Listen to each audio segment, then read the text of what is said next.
Unit vectors aren't in the AP Physics C curriculum, but they should be, because students studying physics in college will encounter them. Here's an introduction to unit vectors with an emphasis on basic kinematics. Classical physics is based on the same three-dimensional Euclidean geometry, which you have studied in math class. We begin by defining a reference frame. We place the origin for our x, y, and z coordinates wherever we like, and orient them however we like. In a moment, we'll explore the concepts of position and displacement using a simple example. For now, let's learn about unit vector notation. We confine ourselves to two-dimensional space for simplicity. Given a unit vector A, we can resolve the vector into components using trigonometry.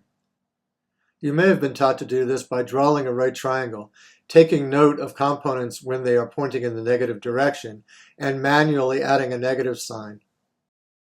Or you may have been taught to determine the angle of the vector from the plus x-axis, in which case the trigonometric functions will determine the negative sign for you. Unit vectors I and j, informally referred to as I hat and j hat due to the caret symbols used to label them, are defined as vectors with a magnitude of 1 in the positive x and positive y directions, respectively.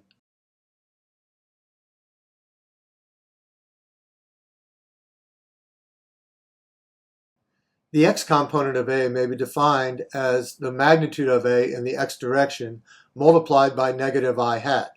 Similarly, the y component of A may be defined as the magnitude of A in the y direction multiplied by j hat. Thus, A may be concisely defined in unit vector notation. We'll now use the map of a school district in southeast Pennsylvania to illustrate how unit vectors are used in determining position and displacement. We define a two-dimensional reference frame with its origin at the high school serving the school district. Now suppose you live here and your friend lives here. If you're both at home, the vector r0 represents your position, while the vector r represents your friend's position. If you were to travel to your friend's house, the vector delta r represents your displacement. Delta r is found by vector subtraction. R, your final position, minus r0, your initial position. Graphically, we can determine displacement simply by drawing a straight line starting from the initial position and ending on the final position. How would the operation of subtracting the vectors play out using unit vector notation? To begin the transition to unit vectors, we note that both r0 and r have x and y components, as does the displacement vector delta r. For clarity, we slide these vectors and their components to the side. Using the grid spacing, we measure the magnitude of each component and write the vectors in unit vector notation.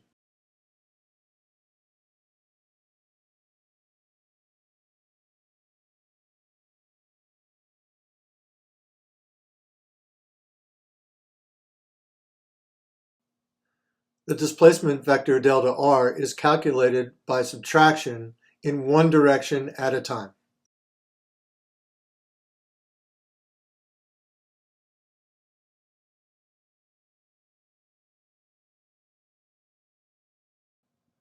Now, just a little bit of housekeeping. Bars are used in formal mathematics to designate the magnitude of a vector. Starting from unit vector notation, the magnitude of any vector can be found using the Pythagorean theorem. In typeset work, vectors are shown in bold. That's not possible in handwritten work, so use an arrow instead. Here's a handwritten example illustrating unit vector notation in 3 dimensions.